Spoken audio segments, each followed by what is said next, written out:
I never thought kindness could backfire so spectacularly. But when I poured my heart into planning my boss's 50th birthday party, only to face her cold rejection, I learned a lesson I'll never forget. My name is Scarlett, and this is the story of how my good intentions unraveled into a drama I never saw coming. If you haven't subscribed to our channel yet, I encourage you to hit that subscribe button and tap the bell icon to stay updated with all our latest stories. Your support means the world. If you find this video valuable, please give it a like. I'd love to know where you're watching from. Drop your city in the comments below. Now, let's dive into the story. I'm 28, a marketing assistant at a sleek corporate firm in Chicago, and I've always prided myself on being a team player. My boss, Victoria, is the CEO, a polished, intimidating woman who commands respect but rarely gives it. She's turning 50 soon, a milestone I thought deserved something special. Victoria's always been distant with me, her smiles tight and her praise non-existent, but I figured it was just her personality. I was determined to change that. Planning her birthday party seemed like the perfect way to break through her icy exterior and show her I was more than just another employee. I threw myself into the project with a kind of naive enthusiasm. I booked the rooftop lounge at the Sterling, Victoria's favorite spot, with its glittering city views and elegant vibe.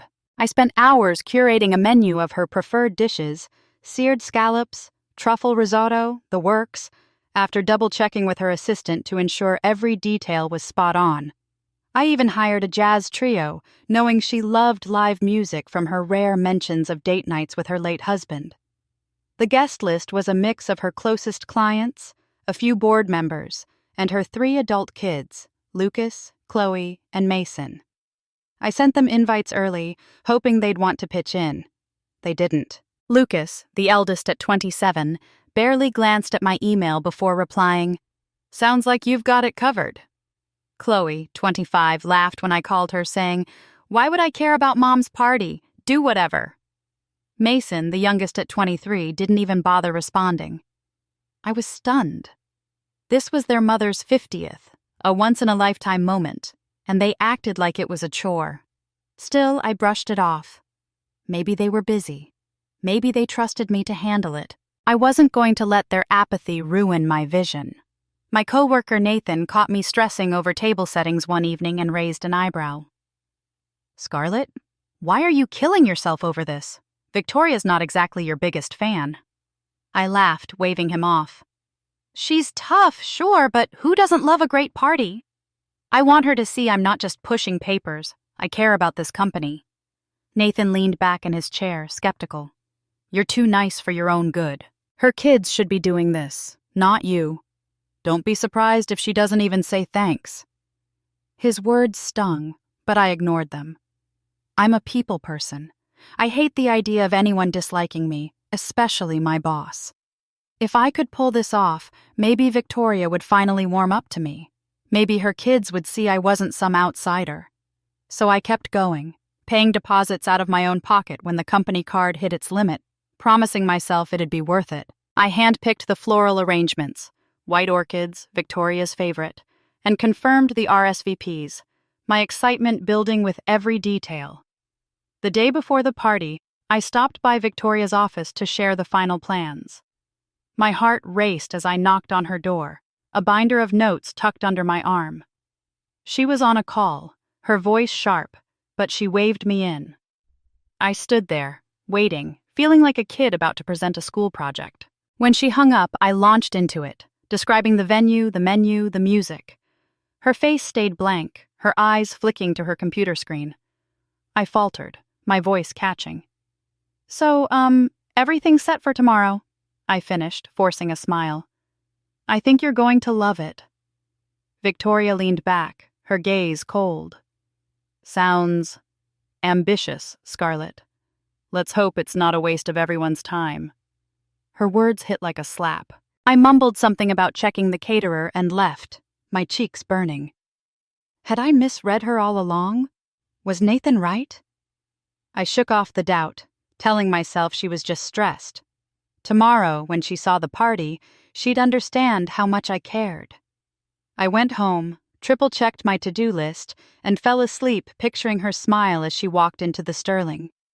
Little did I know I was walking straight into a storm, one that would turn my world upside down. The morning of Victoria's party buzzed with nervous energy. I woke early, my stomach knotted with excitement, and a nagging unease I couldn't shake. The Sterling staff had texted me at dawn, confirming the setup was on track. I'd spent weeks pouring my heart into this. Every detail screamed Victoria's taste, from the sleek silver tableware to the custom cocktails named after her biggest deals. I wanted her to feel celebrated, to see me as someone who went the extra mile. By noon, I was in Victoria's office building, my binder of plans clutched tight, ready to walk her through the evening. She'd asked me to meet her in the boardroom, which felt odd for a birthday chat, but I brushed it aside. When I walked in, Victoria sat at the head of the long mahogany table, her posture rigid. Her 3 kids, Lucas, Chloe, and Mason, lounged in chairs nearby, their faces a mix of boredom and something sharper I couldn't place. I forced a bright smile, setting my binder down. "Happy birthday, Victoria! I'm so excited to share what we've got planned." I launched into the details, my voice bubbling with pride. I described the rooftops' twinkling lights, the jazz trio warming up, the guest list packed with her favorite people. I mentioned how I'd tracked down a rare vintage wine she'd once raved about, a personal touch I hoped she'd notice. But as I spoke, Victoria's expression didn't soften. Her lips pressed into a thin line, her eyes narrowing. Lucas tapped his phone, smirking. Chloe whispered something to Mason, who stifled a laugh. My words faltered, but I pushed on, desperate to salvage the moment. "So tonight at 7, we'll kick things off with cocktails, then dinner under the stars," I said, my throat tightening. "It's going to be unforgettable." Victoria leaned forward, her voice syrupy but cold. "That sounds thorough, Scarlett. You've clearly put in a lot of effort."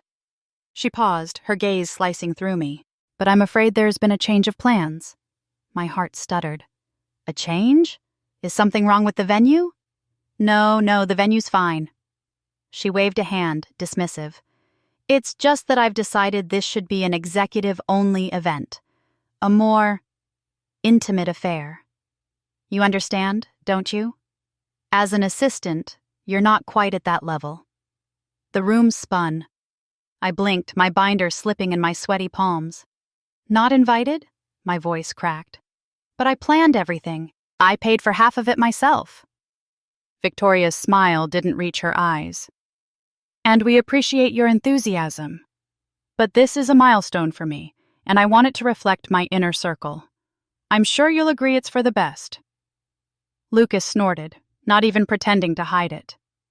Chloe's eyes gleamed with amusement, and Mason leaned back, arms crossed, like he'd won something. I stood frozen, their faces blurring as Victoria's words sank in. Not her inner circle. Not good enough. My chest burned, a mix of hurt and fury I could barely contain.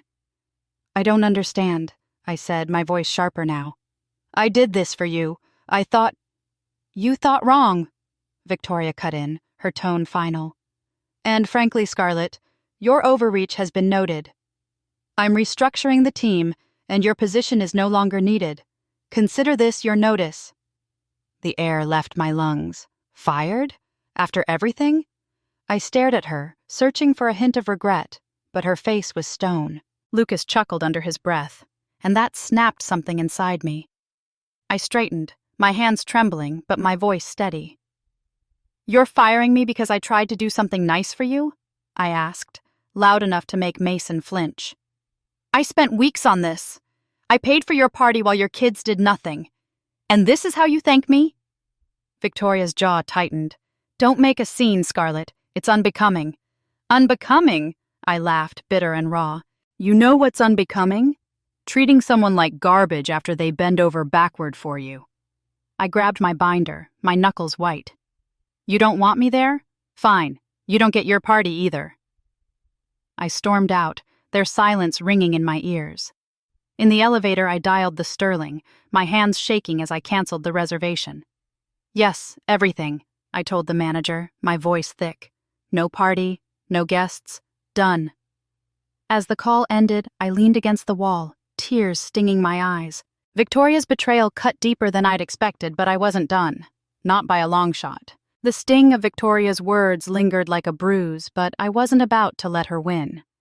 Sitting in my apartment, staring at my phone, I realized canceling her party wasn't enough, not when I'd sunk my savings into it. The Sterling's deposit was non-refundable, a bitter pill I'd already swallowed.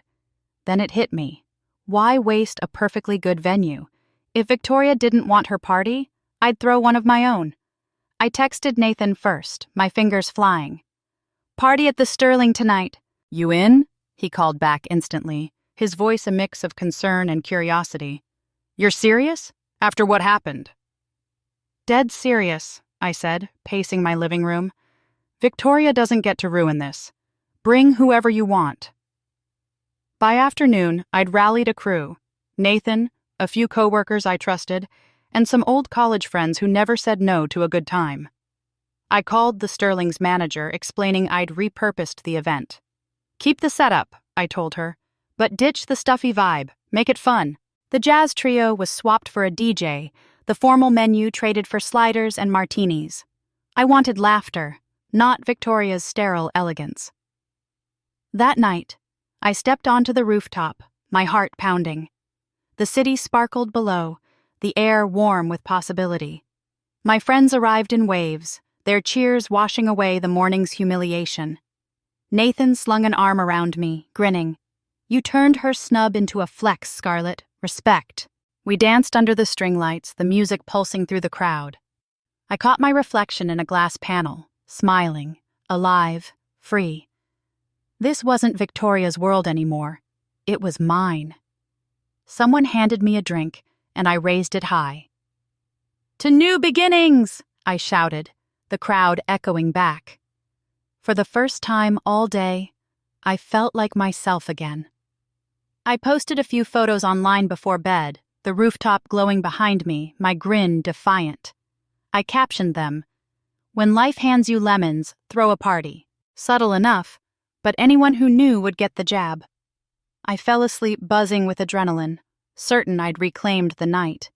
Morning brought a different reality. My phone pinged with a text from Chloe, Victoria's daughter. "You're pathetic," it read. "Stealing Mom's venue for your sad little party? You ruined her birthday, and everyone knows it." My stomach twisted. I hadn't expected her to care. None of them had lifted a finger for Victoria. I typed a reply, then deleted it. Let her stew. I wasn't playing her game. At the coffee shop later, Nathan slid into the booth across from me, his face serious. "People are talking, Scarlett. Your posts went viral in the office. Victoria's pissed, but that's not the half of it." "What's that supposed to mean?" I asked, stirring my latte, my pulse quickening. He leaned closer, voice low. "I heard something from a guy in finance. Victoria's kids, Lucas, Chloe, Mason, they've been dipping into company funds. Nothing huge, but enough to raise eyebrows. You were in charge of the marketing budget, right? Bet that's why she canned you. Didn't want you sniffing around." I froze, my cup halfway to my lips. I'd seen weird charges in the budget. Small transfers I'd chalked up to clerical errors. Could that be it? Victoria's betrayal suddenly felt bigger than a personal slight. "You're saying they fired me to cover their tracks?" Nathan shrugged. "I'm saying you got too close to something they didn't want seen. Your party stunt might have rattled them more than you think." I sat back, my mind racing. Chloe's text wasn't just about the party. It was a warning. I'd humiliated them, sure, but maybe I'd also tipped their hand. If they were stealing from the company, I wasn't just a scorned employee anymore. I was a threat. I drove home, my thoughts a tangle of anger and resolve. Victoria thought she could discard me, but I wasn't done. Not when her kids were playing dirty with the company I'd poured years into. I opened my laptop, pulling up old budget reports I'd backed up. If there was proof, I'd find it. And if Victoria wanted a fight, I'd give her one she'd never forget. Nathan's words lit a fire in me. If Victoria's kids were siphoning company funds, and my firing was their way of keeping me quiet, I wasn't going to let it slide. I met Nathan at a crowded diner downtown, the kind of place where no one eavesdrops over the clatter of plates. He slid a USB drive across the table, his eyes darting to the door. "Some budget logs," he whispered. "I pulled what I could without raising flags. Look at the vendor payments." I nodded, tucking the drive into my pocket. "You're sure about this?" "Sure as I can be without getting canned myself," he said, sipping his coffee. "You were always sharp with numbers, Scarlett. If there's dirt, you'll find it." Back home, I pored over the files, my laptop screen casting a harsh glow. The vendor payments Nathan mentioned stuck out. Small sums funneled to names I didn't recognize, labeled as consulting fees or event services. I cross-checked them against my old marketing reports. One name kept popping up: Horizon Solutions. No website, no contact info, just a P.O. box. My gut screamed scam. I remembered flagging a similar charge months ago, only for Victoria to dismiss it as approved. Had I been blind? The next day, I crashed a company networking event at a swanky hotel bar. I knew Lucas would be there, schmoozing clients with his fake charm. I slipped in, my old employee badge tucked in my purse just in case. The room buzzed with suits and laughter, but I spotted Lucas by the bar, his tie loosened, a drink in hand. I marched over, my pulse hammering. "Lucas," I said, my voice steady despite the heat in my chest. "We need to talk." He turned, his smirk faltering for a split second. "Scarlett, what the hell are you doing here?" "Horizon Solutions," I said, cutting through his bluff. "Why's it draining the marketing budget? And why'd your mom fire me the second I got close?" His eyes widened, but he recovered fast, laughing too loud. "You're delusional. Go home, Scarlett. You're embarrassing yourself." "Don't play dumb," I snapped, stepping closer. "I've got records. Payments to a ghost company. Your name's all over them." He gripped his glass tighter, his jaw twitching. "You don't know what you're talking about. Back off or you'll regret it." I held his gaze, refusing to flinch. "We'll see who regrets what." I turned on my heel, my heart racing as I left. His nervousness was proof enough. Something was rotten. That night, my phone rang. Victoria's name flashed on the screen and I hesitated before answering, hitting record on instinct. Her voice was venomous. "Scarlett, what do you think you're doing spreading lies about my family? You're treading dangerous ground." "Lies?" I said, keeping my tone even. "I'm just asking questions, like why Horizon Solutions got paid thousands for nothing. Care to explain?" "You're out of your depth," she hissed. "Keep this up and I'll sue you for slander. You're nobody, Scarlett. Stop playing detective." I smiled grimly, the recorder still running. "Good luck with that, Victoria." I hung up, my hands shaking but my resolve ironclad. She was scared. Good. The real breakthrough came at 2 a.m. when I couldn't sleep. I dug through my personal email, hunting for anything I'd missed. Buried in a folder labeled MESC, I found it.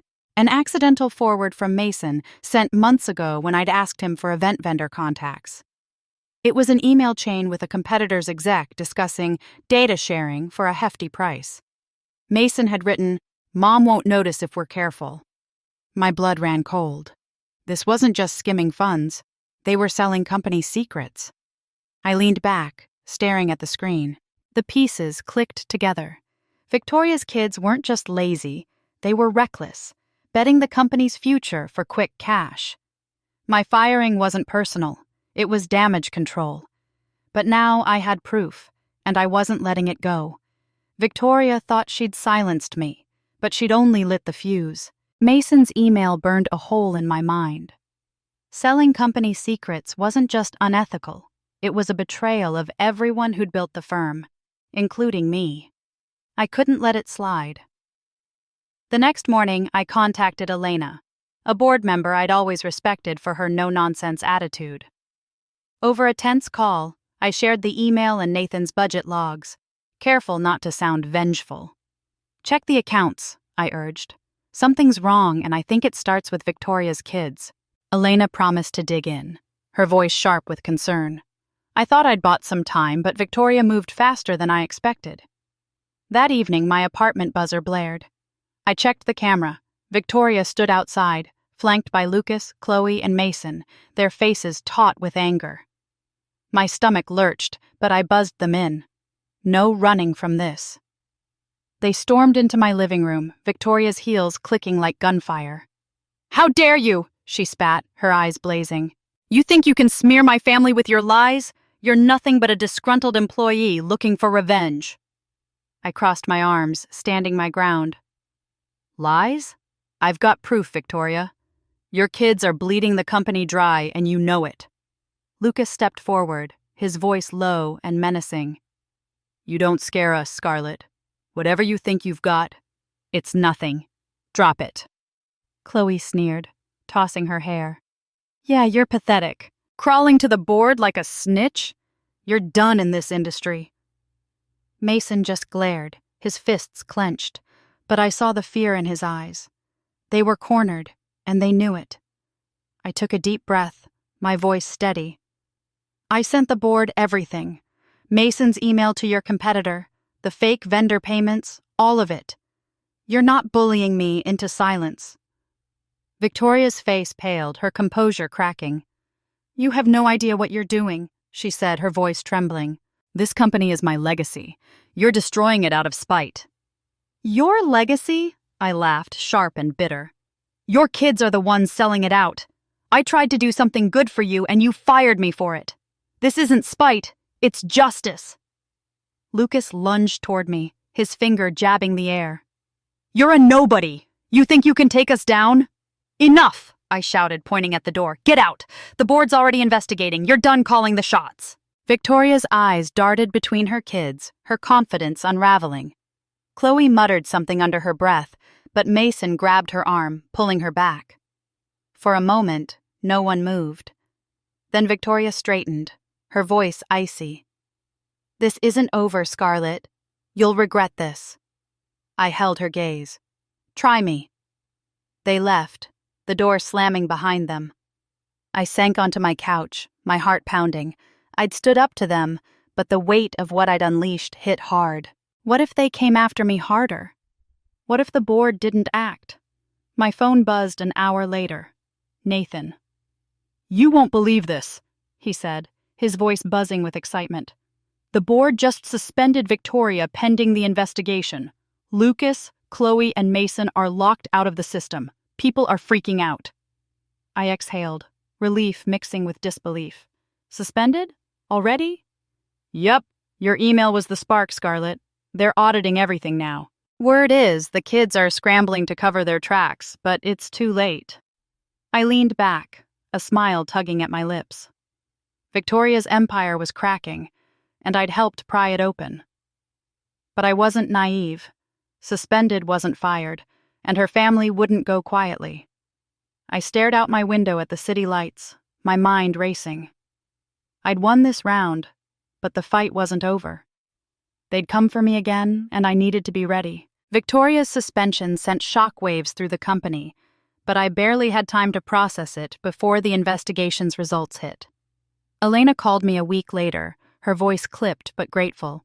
The board had uncovered everything. Lucas, Chloe, and Mason had funneled over 6 figures into fake vendors and leaked client data to competitors for quick payouts.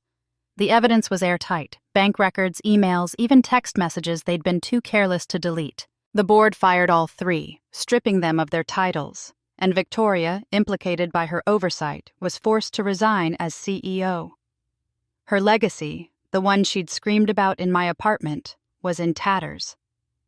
I sat on my balcony that night, the city humming below, feeling a strange mix of triumph and exhaustion.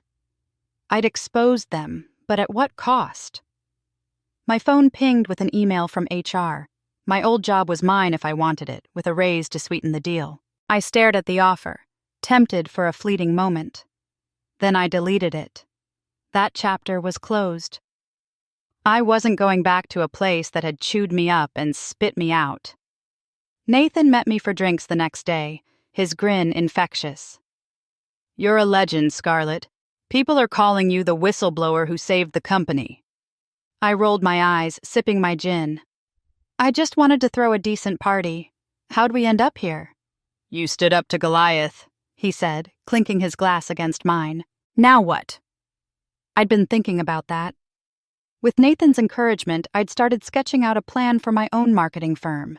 Small, scrappy, focused on clients who valued honesty. I told him I was ready to leap. You in? I asked. He laughed. Hell yeah, let's do this. A week later, I got a letter from Victoria, hand-delivered to my mailbox. It was a single page, her handwriting tight and precise. She apologized for misunderstandings, claiming stress had clouded her judgment. She wished me well, but the words felt hollow, like a politician's speech. I tore it up, letting the pieces scatter in the wind. She didn't get to rewrite the story.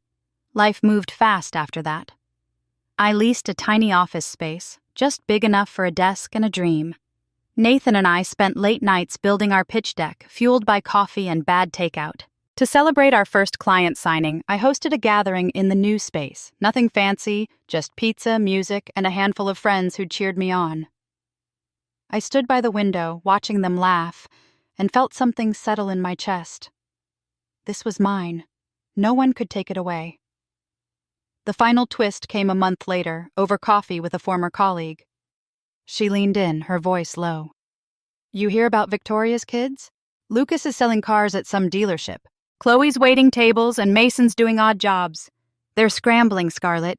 No one's bailing them out. I nodded, a small, satisfied smile tugging at my lips.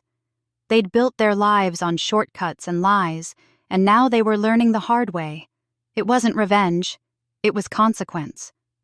Victoria had vanished from the corporate scene, her name barely a whisper in industry circles. I didn't care where she'd gone. She was the past. As I walked home that night, the Chicago skyline glittering against the dusk, I felt lighter than I had in months. I'd walked through fire, Victoria's betrayal, her family's venom, the weight of standing alone, and come out stronger. My firm was just a seed, but it was growing, and so was I. I glanced at my reflection in a shop window, my stride confident, my eyes clear. Whatever came next, I was ready. And for the first time in a long time, I was happy.